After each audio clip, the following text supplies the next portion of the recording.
क्या सेल पर मिलने वाली चीज वाकई में सस्ती होती है? क्या आप लोग शॉपिंग करते वक्त समझदारी से काम लेते हो या फिर जज्बात से काम लेते हो? आपकी जिंदगी के कई सारे फैसले आपकी समझ से ज्यादा आपके इर्द गिर्द के हालात पे डिपेंड करते हैं। आप चीजों को अलग थलग देखने के बजाय हमेशा उनका मुकाबला करते हैं और इसी ही बुनियाद पे आप चीजों को सस्ता या महंगा, बड़ा या छोटा, अच्छा या बुरा समझते हैं।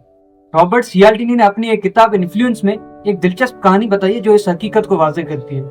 1930s के डिकेड में अमेरिका में दो भाई सिड और हैरी अपनी एक कपड़ों की दुकान चलाया करते थे। सिड जो था वो सेल्स में माहिर था और हैरी कपड़ों की सिलाई को संभालता था। ये दोनों भाई एक बहुत ही सिंपल लेकिन बहुत ही इफेक्टिव स्ट्रेटेजी का इस्तेमाल करते थे।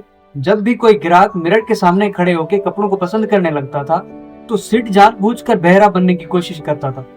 वो अपने भाई को जोर से पुकारता था कि हैरी, ये सूट कितने का है? हैरी अपनी टेबल पे बैठे बैठे जवाब देता था, $42। ये प्राइस कपड़ों की एक्चुअल प्राइस से बहुत ज्यादा थी। सिड दोबारा पूछता, क्या कहा? हैरी फिर से चिल्लाता, $42। फिर सिड ग्राहक की तरफ मुड़ता और उसे कहता कि वो कह रहा है कि $22। ये बात सुनकर ग्राहक फौरन से पैसे निकालता और उन कपड़ों को लेकर दुकान से चला जाता, बस इस डर से कि सिड कहीं अपनी गलती को सही ना कर ले। इसको कॉन्ट्रास्ट इफेक्ट कहते हैं, जब चीजें अपनी एक्चुअल प्राइस और वैल्यू के बजाय उस एंगल से देखी जाती है जिस एंगल से उनको पेश किया जाता है।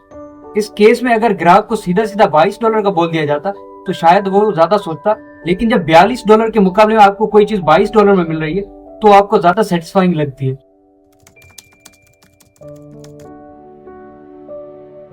यही प्रोसेस आपकी डेली लाइफ की डिसीजन मेकिंग में भी होता है और आपको इस चीज का एहसास तक नहीं होता। दो बाल्टियां लीजिए, एक में बर्फ वाला पानी और दूसरी में हल्का गर्म पानी डालिए। पहले अपना लेफ्ट वाला हैंड 1 मिनट तक ठंडे पानी वाली बाल्टी में रखिए, फिर दोनों हाथों को एक साथ में गर्म पानी वाली बाल्टी में डालिए। आप क्या महसूस करेंगे? आपका राइट हैंड वो तो नॉर्मल महसूस करेगा, लेकिन आपका लेफ्ट हैंड जो पहले 1 मिनट तक ठंडे पानी से गुजर आया उसको यह वाला पानी थोड़ा ज्यादा गर्म लगेगा as compare to right hand के। ये इस चीज का एग्जाम्पल है कि आप किसी भी चीज को उसकी एक्चुअल हालत में नहीं देखते, लेकिन उसके मुकाबले में मौजूद दूसरी चीजों को देख के आप उसका डिसीजन लेते हैं।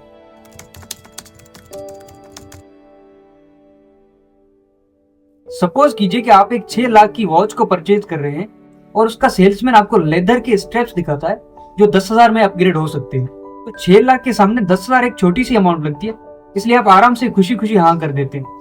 मगर अगर यही स्टेप्स आपको अलग से किसी और दुकान पे लेने होते तो शायद आप इतने पैसे पे नहीं करते।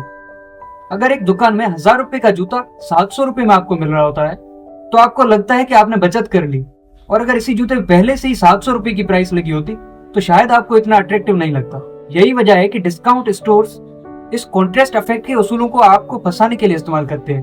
क्या आपने कभी देखा है कि जादूगर आपकी घड़ी उस वक्त गायब करता है जब वो आपका ध्यान किसी और जगह पे लगा देता है? आपको ये पता भी नहीं चलता कि आपकी रिस्ट कब खाली हो गई है। बिल्कुल इसी तरह महंगाई भी आहिस्ते आहिस्ते आपकी जेब को खाली कर रही होती है, मगर आपको ये महसूस भी नहीं होता है क्योंकि ये एक ग्रेजुअल प्रोसेस होता है। अगर गवर्नमेंट डायरेक्टली 30% का टैक्स लगा दे तो लोग सड़कों पर निकल आएंगे, मगर यही नुकसान जब महंगाई की वजह से होता है तो हमें पता भी नहीं चलता।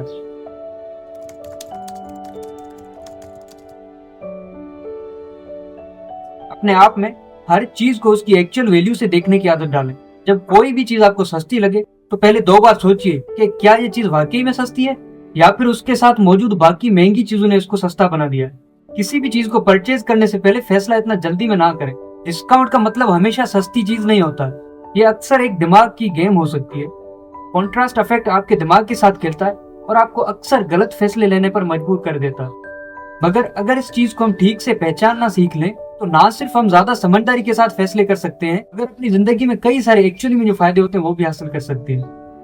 Thank you so much.